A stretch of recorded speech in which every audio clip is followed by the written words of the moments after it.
Senhor, fazei-me instrumento de vossa paz. Boa noite a todos. Estamos aqui mais uma vez reunidos para darmos continuidade às nossas doutrinárias. Então, nesse momento, que possamos estar em paz, calmos, relaxados, que possamos parar um pouco para pensar em nós, nesse momento, no momento de reflexão, que possamos pausar nossa mente, respirar com tranquilidade, para que possamos alinhar os nossos pensamentos com a espiritualidade superior. E nessa noite, convidamos nossa querida amiga Vólia Macedo para fazer uma doutrinária com o tema piedade filial. Que possamos mandar boas vibrações para a nossa querida irmã, para que ela possa fazer uma ótima palestra.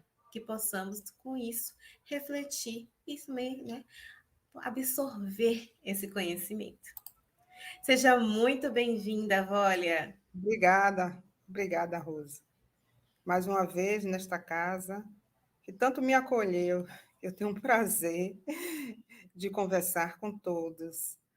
Esse tema, assim, um tema tão polêmico, um tema muito contemporâneo, nesse mundo que nós estamos, onde os idosos praticamente ficam em segundo plano, em todo o contexto que é da família.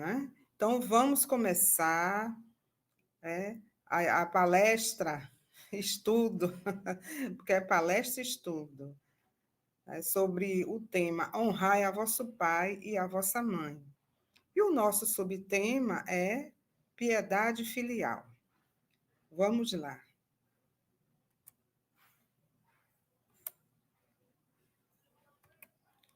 Vamos começar primeiro aprendendo, o que é compaixão. Que compaixão ela é diferenciada da piedade, porque muitas vezes a gente confunde esses dois sentimentos, compaixão e piedade. Vamos lá. Compaixão é a empatia, a condição psicológica que permite a uma pessoa sentir o que sentiria caso estivesse na situação e circunstância experimentada por outra pessoa. Ela é benéfica em todas as situações da vida e, em especial, no desenvolvimento da piedade. E Jesus, saindo, viu uma grande multidão e, possuído de íntima compaixão para com elas, curou seus enfermos. Mateus. Compaixão é colocar-se no lugar do outro, é empatia, é diferente de piedade. É no momento, no socorro, onde nós vamos socorrer uma pessoa e ela nos inspira compaixão. E naquele momento a gente ajuda, aí fazemos a caridade. Então, Jesus, ele costumava ter essa compaixão com as pessoas que vinham até ele. Então, compaixão, por exemplo, no nosso evangelho, a parábola do samaritano, temos a compaixão do bom samaritano, que socorreu o doente e deu-lhe todos os subsídios, os cuidados necessários para que ele recuperasse da sua enfermidade. Então, temos aqui piedade. Piedade é uma virtude, piedade é um sentimento diferente. A piedade ela é construída ao longo das nossas vivências, das nossas experiências reencarnatórias, e a piedade tem aqui. A piedade é uma virtude que precisa ser praticada diariamente. Mas para que alguém possa exercitá-la em si mesmo, o piedoso não desrespeita seu próximo, ainda que este o esteja ofendendo. acusando, traindo ou julgando, a exemplo do Cristo Jesus diante de Pilatos. Então, a piedade ela é diferente. A piedade ela é construída, ela é exercitada. A compaixão é o desenvolvimento da piedade. Piedade é caridade, piedade é amor. Né? A gente renuncia às nossas próprias paixões para ajudar o outro. Né? Essa que é piedade. Vamos lá. Então, vamos aqui às cartas de Paulo. Aqui Paulo falou muito sobre a caridade. Paulo escreveu a Timóteo sobre a piedade. O apóstolo revela quais são os comportamentos que um discípulo deve desenvolver e exercitar para tornar-se uma pessoa verdadeiramente piedosa. Vamos à carta. Mas ser o exemplo dos fiéis na palavra, no trato, na caridade, no espírito, na fé, na pureza. A piedade não é só um mero sentimento como o mundo exterior ensina. A pessoa que é piedosa deve dedicar-se sua vida à piedade através dos exemplos. Então, a piedade, ela é da nossa vivência e a gente, como homem virtuoso, como homem de bem, nós damos o exemplo da piedade, né? Tem aqui na figurinha um exemplo. Quando cuidamos dos outros, o universo cuida de nós. Então, quando a gente reflete esse amor, essa piedade para com o outro, amar ao próximo como a si mesmo, nós estamos integrados como um todo no universo. Né? Estamos integrados com todas as coisas do céu e da terra, todas as criaturas, né? Do universo, fauna, flora, né? O homem, os animais. Então, tudo no universo, né, fica a nosso favor. A gente reconcilia com o universo, né, porque somos um todo, não somos parte, somos um todo. Então, passamos agora falando da piedade, falando da compaixão, e vamos passar agora para a família. A família é a base fundamental sobre a qual se ergue o imenso edifício da sociedade. É a base, né? É o alicerce de uma construção, porque a família ela é uma escola, é a nossa primeira escola, é a família. Então, toda vez que a família se enfraquece, a sociedade experimenta conflitos, abalada nas suas estruturas. Então, a família, ela é uma sociedade, ela é uma escola, é onde a gente exercita a piedade, é a escola prática, onde a gente exercita a compaixão, a piedade, o amor, o aprendizado, né? A moral, né? O entendimento, o fortalecimento moral e espiritual. E quando a família, quando ela se enfraquece, quando ela se fragmenta, quando ela deixa de ser unida, né? Quando ela não tem a união dos seus membros, ela se enfraquece. Se enfraquece e aí ela, né, abala as estruturas e os seus membros ficam praticamente assim, perdidos, né? Sem aquela base, sem aquela fé inabalável, sem aquela união que devemos ter uns com os outros. Então, a família é a nossa primeira escola. Então, temos aqui, no Livro dos Espíritos, Kardec faz uma pergunta aos benfeitores espirituais. A pergunta que ele faz é assim, que ele fez.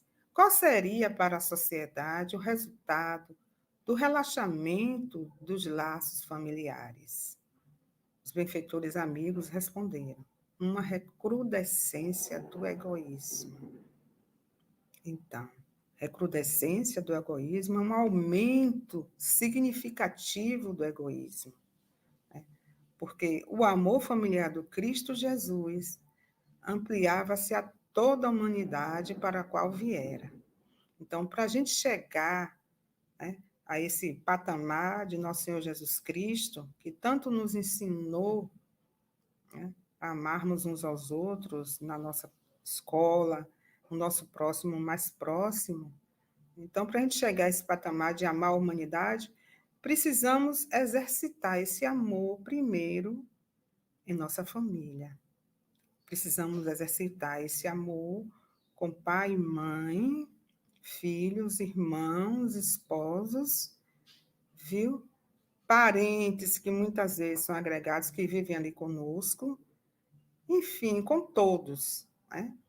Então, para a gente chegar a esse amor humanitário de Jesus, rompendo os grilhões do grupo restrito, quer dizer, rompendo os grilhões dali, daquele contexto, né, que é a família, indo mais além para a família, para a humanidade, né, é esse o objetivo principal do nosso convívio aqui na Terra, do nosso processo evolutivo. Então, assim, continuo. Para ensinar que na condição de serem todos os indivíduos filhos de Deus, porque somos todos uma família, né? Somos todos irmãos. E não só uma única família. Mas é grande ganho a piedade com contentamento. Então, essa piedade precisa ser pura, né? Ser pura. Precisa ser autêntica. Ela não pode ser artificial e nem condicional, porque a piedade, a verdadeira piedade, ela é incondicional. Essa caridade que a gente não mede condições, essa caridade que a gente ajuda com o amor no coração. Então, vamos lá. Então, vamos saber assim, a constituição de uma família. Que a constituição de uma família não é resultado do acidente biológico, mas de uma programação que lhe precede a estrutura física e social.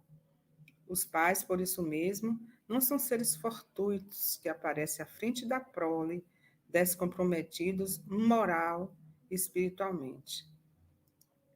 Essa parte da nossa querida amiga, veneranda, pelo Espírito Joana de Ângeles, nos explicando, né, que antes da reencarnação, antes da nossa descida aqui na Terra, né, existe, do corpo, né, das partes biológicas, existe toda uma programação, né, dos engenheiros siderais, né, preparando o corpo, né, preparando a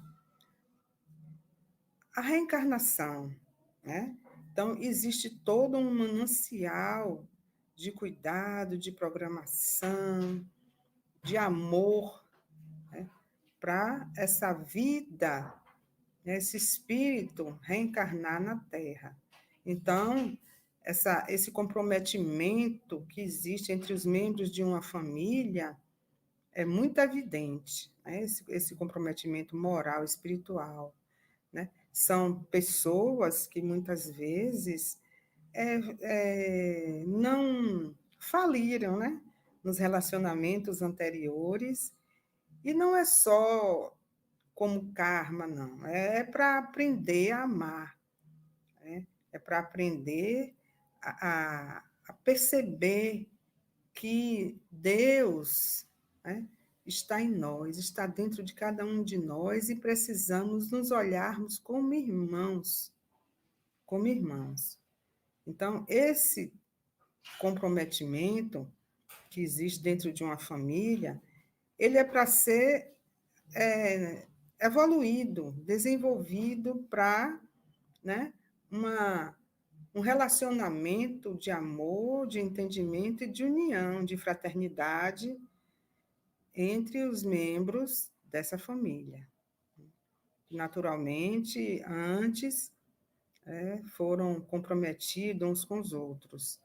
E vocês podem olhar aqui na figurinha, vocês podem olhar né, a base da programação de uma família, que é no livro Missionários da Luz, de André Luiz, que fala da programação todinha de reencarnação de Segismundo, né? Eu acho que quase todos os espíritos devem ter lido este livro. Vou passar para outra. Então, são pilotos da instituição doméstica, família, né? Sobre os quais se constroem os grupos da consanguinidade e da afetividade. Mesmo quando aparentemente emprestam as moléculas físicas para o renascimento dos espíritos, encontram-se sob jurisdição da providência divina, que jamais improvisa ou experimenta surpresas que são inadequadas ao equilíbrio cósmico. Então, está tudo programado, né? Tem uma programação, assim, divina. A providência divina está presente, né, em todo o contexto de uma reencarnação, né? Não existe reencarnação improvisada. Não existe. O que existe, mesmo as reencarnações compulsórias, mesmo as reencarnações compulsórias, está sobre a égide de Deus, né, de Jesus e dos mensageiros, dos engenheiros siderais que trabalham nessa seara. Nós não estamos, assim, nunca afastados da justiça divina. Então, nossa querida Joana de Ângeles, no livro Constelação Familiar, nos explica muito bem o comprometimento de uma família e dos membros dela uns com os outros. Então, esse questionamento aqui, esse texto, esse pequeno texto, é de Jesus no lar. Jesus na casa de Pedro, conversando com Pedro, né, explicando, né, sobre a família. Ele diz assim: o berço doméstico é a primeira escola e o primeiro templo da alma. A casa do homem é a legítima exportadora de caracteres para a vida comum. A paz do mundo começa sob as telhas a que nos acolhemos. Se não aprendermos a viver em paz entre quatro paredes, como aguardar a harmonia das nações? Se não nos habituarmos a amar o irmão mais próximo, associado à nossa luta de cada dia, como respeitar o eterno Pai que nos parece distante? Então, Jesus explicando a Pedro sobre como devemos, né, amar, como devemos considerar uma família, né, os membros da família, o acolhimento uns com os outros, né? Então, é como eu falei antes, que a família é a nossa primeira escola, né? E Jesus reitera aqui Jesus está sendo muito enfático com Pedro e a todos nós. Se não aprendermos a viver em paz entre quatro paredes, como aguardar a harmonia das nações? Então, se não aprendermos como membros de uma família, se não aprendermos a fraternidade, a solidariedade, como formar a família, né, universal, como amar a humanidade, né? Se não nos habituarmos a amar o irmão mais próximo, se a gente não está conseguindo nem tolerar o irmão mais próximo, né, na nossa luta do dia a dia, como respeitar o eterno Pai que nos parece distante? Então, né, para a gente chegar a dizer que ama a Deus, que segue a Deus, precisamos fazer, né, a nossa reforma, a nossa renovação interior, né, e ficarmos contritos, coniventes com a solidariedade, a união dentro de uma família. Né, dentro de uma família.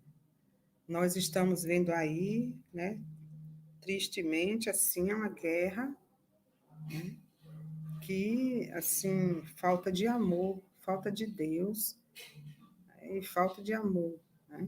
Como tem no Livro dos Espíritos, né, a recrudescência do egoísmo.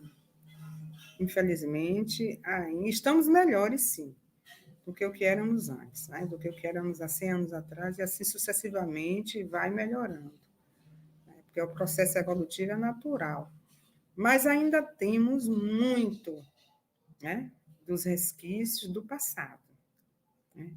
E isso, esse passado, desse inconsciente coletivo que nós temos, precisamos, através do inconsciente pessoal, né, reconhecer, né, as nossas tendências, más tendências que tanto nos prejudicam, né, e fazer um esforço, uma renúncia a nós mesmos, né, a nossa parte das más tendências, das sombras.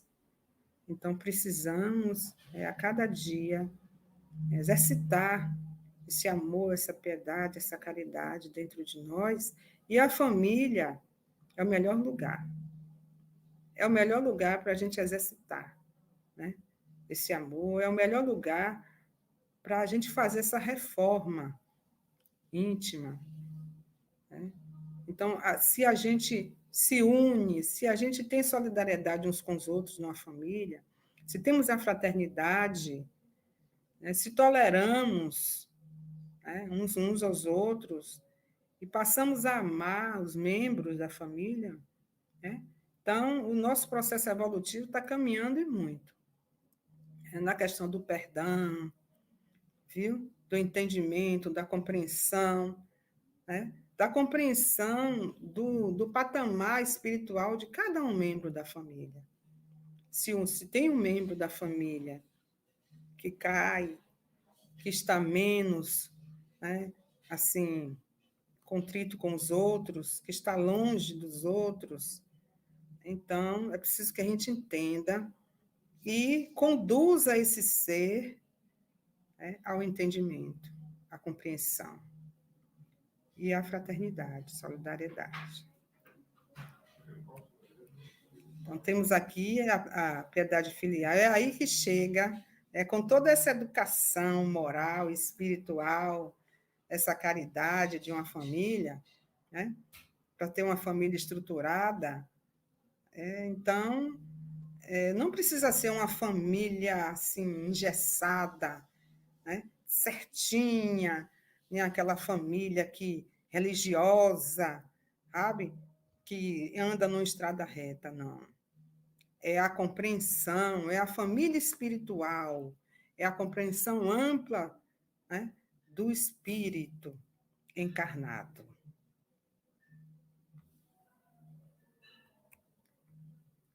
Então, vamos saber a piedade filial que tem no nosso Evangelho, né?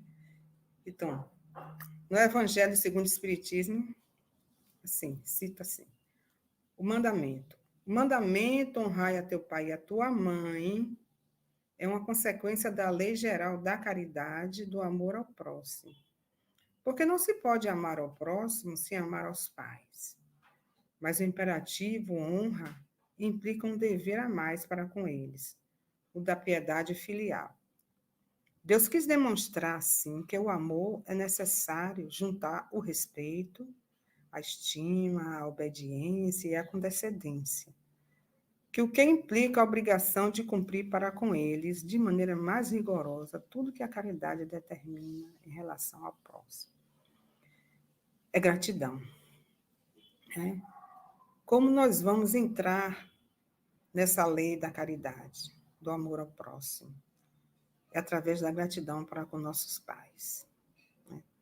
E esse dever é um dever natural de cada um, né? Honrar o pai e a mãe, né?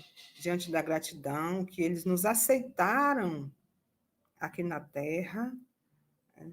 Nos aceitaram, nos deram praticamente a vida biológica, física, para o nosso processo evolutivo através da reencarnação, né?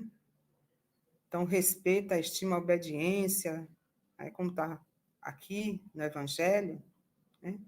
Que implica a condescendência, implica a obrigação de cumprir para com eles de maneira mais vigorosa, quer dizer, de uma maneira mais intensa, tudo que a caridade determina em relação ao próximo.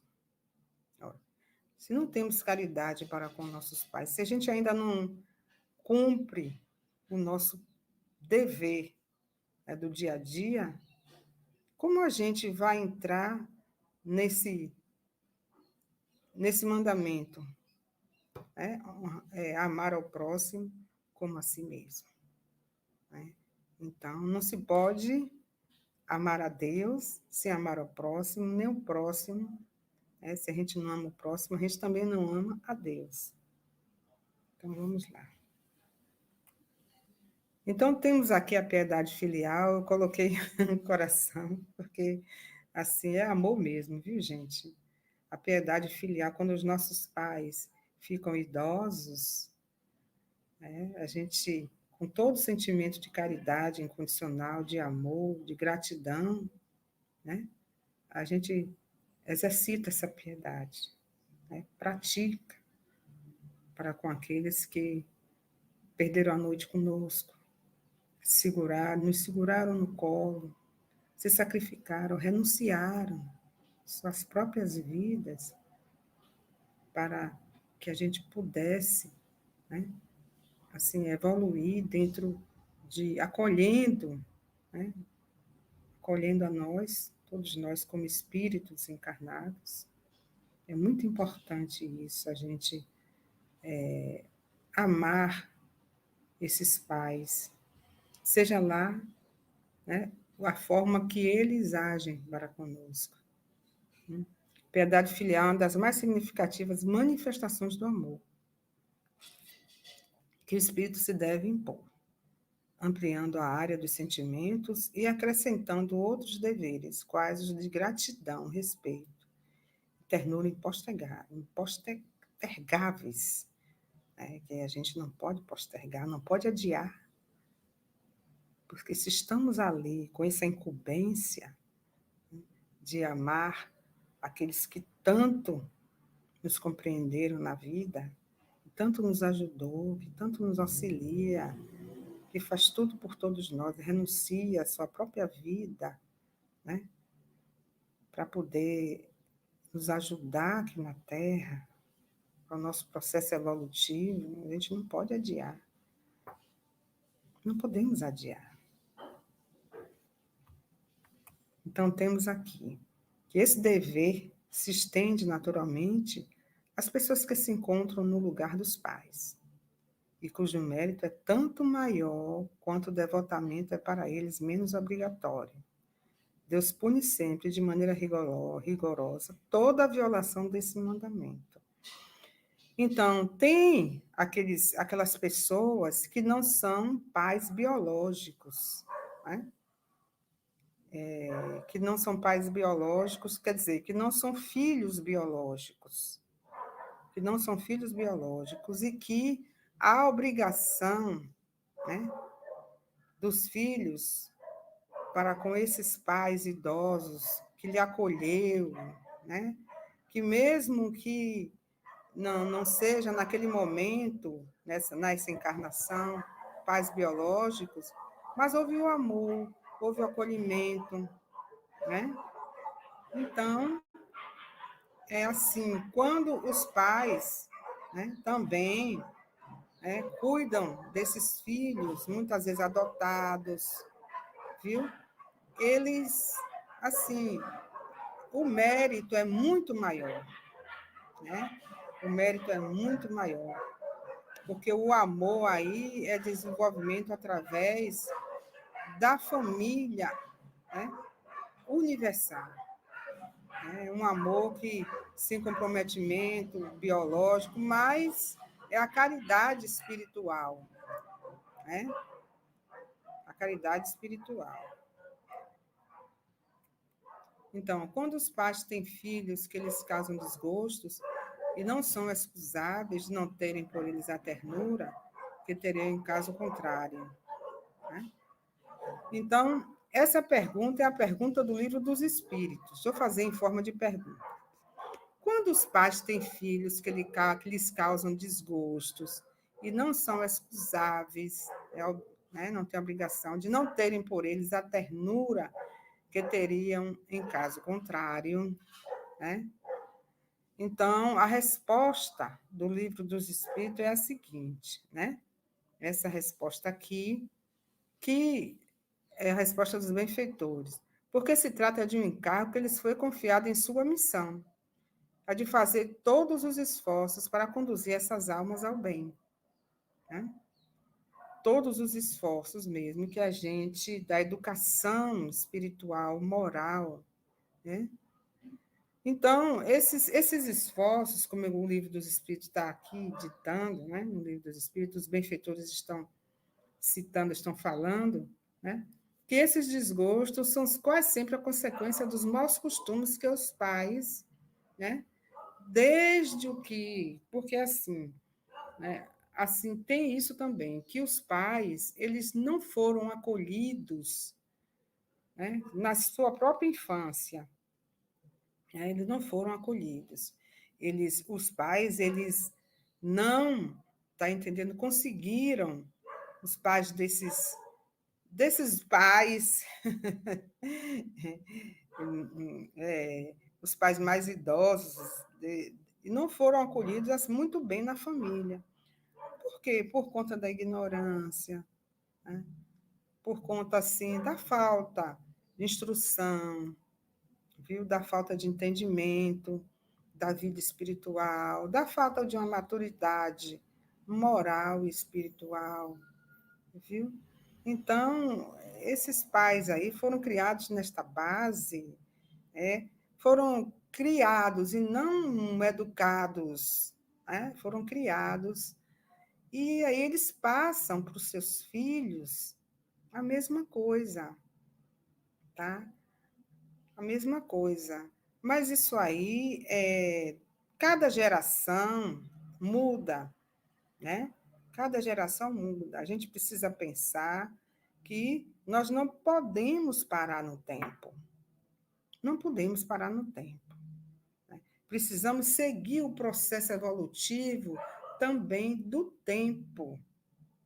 Do tempo. A gente não pode parar no passado. Né? O que é que a gente deve fazer com o passado? O passado a gente ressignifica. O passado vai nos servir como aprendizado para o nosso aperfeiçoamento moral e espiritual, e não para a gente ficar nele, não para a gente focar e estacionar nele. Né? Porque quando o passado nos inquieta, né, o futuro certamente vai ser inquieto. Né?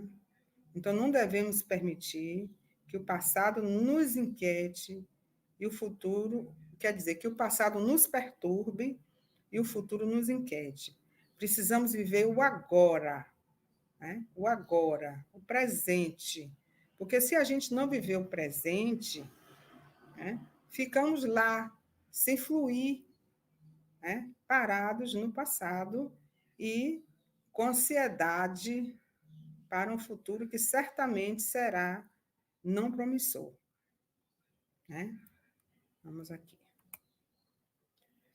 Então, sobretudo para com os pais sem recursos, é que se demonstra a verdadeira piedade filial. Obedecem a esses mandamentos que julgam fazer grande coisa, porque dão a seus pais o estritamente necessário para não morrerem de fome.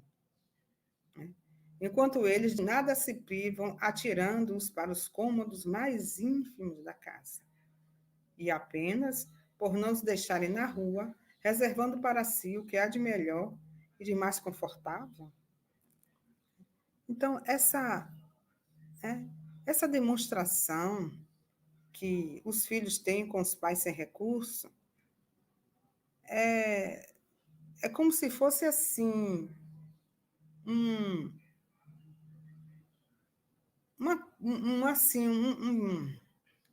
parado, sabe, no egoísmo, né? No materialismo exagerado. Viu? Então, aqueles filhos que foram geralmente criados no materialismo, né? Focando sua vida doméstica, sua família, só na matéria, né? Só na matéria, fazendo, não, sem nenhuma caridade incondicional, sem piedade para com os outros e para dentro do lar, certamente que isso vai abalar no futuro, né, esses pais. Vai abalar, né? E esses filhos, né, que de forma mecânica cuidam dos pais, sem nenhuma gratidão, achando que os pais são peso, né, são peso, e desconsideram, né, a forma com que eles foram, né, assim acolhidos. Desconsideram a renúncia dos pais, desconsideram o sacrifício que os pais fizeram, desconsideram tudo. Certamente que esses filhos, no futuro, vão experimentar também a ingratidão. São filhos ingratos, que está ali, cuidando de uma forma obrigatória, sem nenhum amor, né, como se fosse um visitante indesejado em suas casas. Como se os pais fossem os visitantes indesejados, um peso, mas não é isso. Não pensemos assim, porque aí nós vamos estar criando muitos karmas para o futuro, tá, de nós mesmos. Então, fala-se muito em piedade na Terra. Todavia, quando assinalamos referências a semelhante virtude, dificilmente discernimos entre compaixão e humilhação, né? Então, assim, na piedade, né, a piedade ela é amor puro, né? Ela é caridade incondicional, entendeu? Ela é uma virtude que ninguém tira da gente quando a gente conquista. E se a gente não tiver essa piedade, né, se a gente não aprendeu a conquistar, viu? E não ter essa piedade, a gente fica entre a compaixão, né, aquela compaixão assim, artificial, superficial, né, e humilhando, né, essa caridade condicional, viu? Julgadora, é muito assim, não é muito bom esse tipo de comportamento dos filhos. Então, assim, os filhos comentam, ajuda, mas meu pai é um viciado, né? Reconhecendo, sabe, assim, sem aquela caridade incondicional. São pais, né? São pais. Então, o que a gente puder fazer, a gente faz, né? Sem julgamento. Então, aqui, continua. Atenderei, entretanto, a minha mãe, mas ela é o quê? Ignorante e má, né? Então, penalizo-me, contudo, esse pai que é ingrato e cruel. Compadeço-me, todavia, mas meus pais são imprestáveis, né? Então, assim, é identificando o mal em tudo, é julgando em tudo o comportamento dos pais. Não é assim que a gente precisa, né, ter uma maturidade espiritual, moral para evoluir, né? A gente não pode, não é bom julgar, né? Então, a verdadeira piedade não é essa, né? Ele diz aqui, a verdadeira piedade é filha legítima do amor e não perde tempo na identificação do mal. Então, quem vive assim, nessa entre compaixão e humilhação com seus pais, não está julgando, não está fazendo a piedade verdadeira, né? Porque precisamos fazer a nossa parte. Se os pais não foram conosco o que deveriam ser um exemplo de vida, não cabe a gente julgar, né? A consciência deles mesmo, a consciência é uma nossa julgadora. Ela mesma vai julgar. E muitas vezes os pais são quando agem desse jeito, são pessoas, né, que ainda precisam, né, de maturidade espiritual. Às vezes são mais imaturos do que os próprios filhos, viu?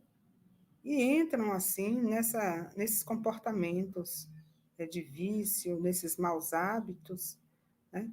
Assim, muitas vezes é depressão, muitas vezes isso aqui é baseado, né, aí no passado, como eu falei antes, naquela família, né, que ficou no passado e que eles não conseguiram superar, viu?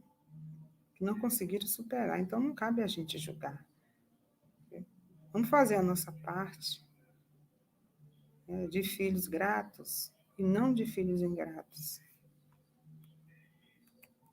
Então, aqui também tem.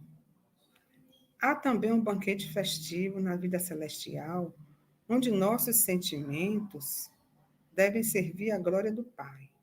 O lar, na maioria das vezes, é o cadinho santo ou forno preparador, como diz Chico Xavier, o buril de luz, né? O que nos parece aflição ou sofrimento dentro dele é recurso espiritual. Vamos aproveitar o aprendizado, o recurso, né, para a gente evoluir mais ainda. O coração acordado para a vontade do Senhor retira as mais luminosas bênçãos de suas lutas renovadoras.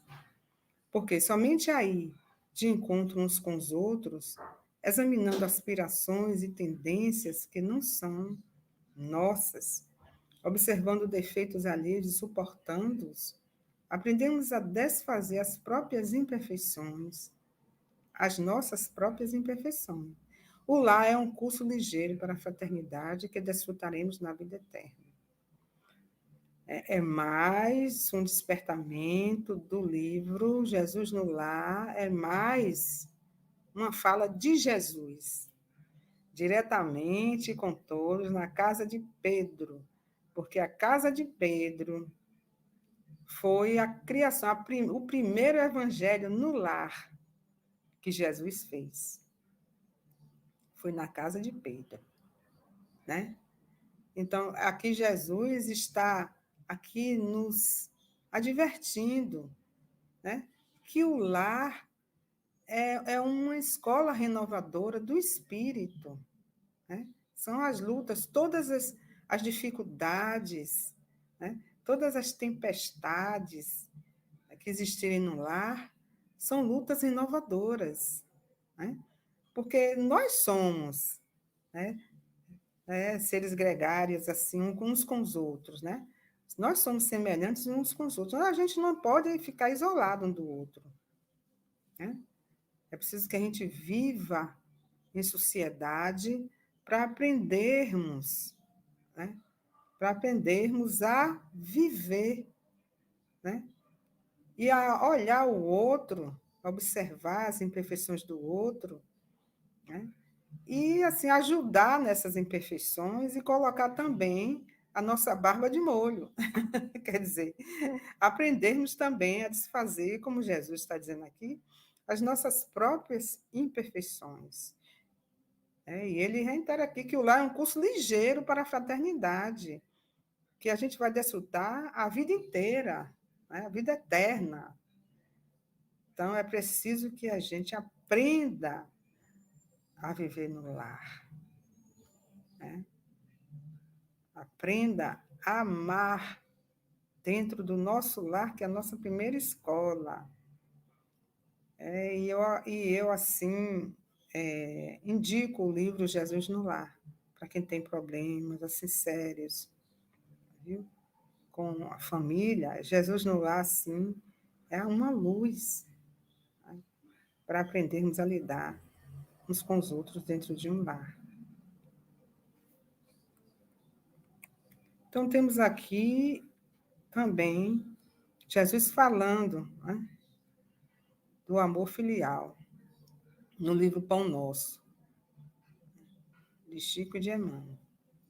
Então, o amor filial de Jesus ampliava-se a toda a humanidade para a qual viera. Rompendo os grilhões do grupo restrito, de novo, né, assim, para ensinar que, na condição de serem todos os indivíduos filhos de Deus, são uma só e única família. Mas é um grande ganho a piedade com contentamento. Então, repetindo essas frases de Jesus, né, que a piedade é exercitada primeiro no nosso próprio lar. Não adianta você exercitar, né, a piedade lá fora. E chega no lar, você não faz o que faz lá fora. Né? Então, é aparência. É aparência. Então, Jesus costumava falar isso com os fariseus de sua época, que são sepulcros caiados por fora e cheios de podridão por dentro. Porque quando chega no lar, reage de outro jeito. Então, para aquelas pessoas estranhas, aquelas pessoas que não são da família, a gente age de uma forma. Né? Agora, dentro da nossa escola, né? Na nossa escola de aprender a lidar uns com os outros, moral e espiritual, a gente age completamente ao contrário, e vamos responder por isso. Né? Então, a gente nós não estamos contritos com o que aprendemos na própria doutrina espírita, né? Que é honrar, né, a nossa condição de amar a Deus sobre todas as coisas e ao nosso próximo como a nós mesmos. Então, temos aqui, né, Jesus aqui batendo a porta, porque um lar estruturado é preciso que traga Jesus, traga a luz para dentro do seu lar, os ensinamentos. Não precisa ser assim espírita só, ou de toda religião que fala no bem, que fala no amor da família, viu? Que traz para o lar luz e entendimento, ela está cooperando no processo evolutivo. É a lei de Deus. Está incluído aí a lei de amor, a lei de caridade. Né? Então, é isso. É o que a gente precisa. Né? O nosso objetivo é seguir as leis de Deus para conosco mesmo, né? Para com o nosso próximo e para com o todo, né? Toda a criação de Deus, né? Incluindo tudo. Nós precisamos reconciliarmos com tudo, com um todo. Esse é o objetivo de estarmos aqui na Terra. Tá? Muita paz para todos, muito amor no coração, viu? E que possamos, assim, viver em paz, né? Em paz. Muita paz para todos. Queremos agradecer por essa maravilhosa palestra. Muito obrigada, Vólia. Né, De que nada. possamos refletir, né, um pouquinho e conseguir colocar em prática, né, um pouquinho dessa Isso. piedade filial. Afinal, Jesus não nos pede tanto assim, né? Pede para amar. Que a gente possa aprender a amar aos pouquinhos, distribuir um pouquinho de carinho e atenção, né? Devolver esse carinho e Isso, atenção que a gente devolver. recebeu. Exatamente. Então, né? Ser Não é tanto grato. assim. Exatamente. Ser gratos às pessoas que nos colocaram aqui, né? Então, Exatamente. que possamos refletir bastante sobre isso. E não sabemos que não é fácil, mas né, que a cada dia possamos Mas trabalhar aí é que está o desafio, viu, Rose? com Aí é que está o certeza. desafio, porque nada fácil Não, vai dar fácil tanto não é, resultado assim. com certeza. É, Muito obrigada e que ok. todos nós, né, tenhamos uma ótima noite, abençoada pelo nosso Pai, que possamos refletir, orar, elevar nossos pensamentos e vibrações, para que possamos também ajudarmos uns aos outros e ao nosso planeta, né, durante o sono também. Então, muito Assim obrigada a seja. todos, pela presença de todos. Não esqueçam de curtir e compartilhar essa palestra para que ela chegue a cada vez mais pessoas que precisam ouvir essas palavras. Então, muito obrigada e até a próxima. Assim seja. Até. Até.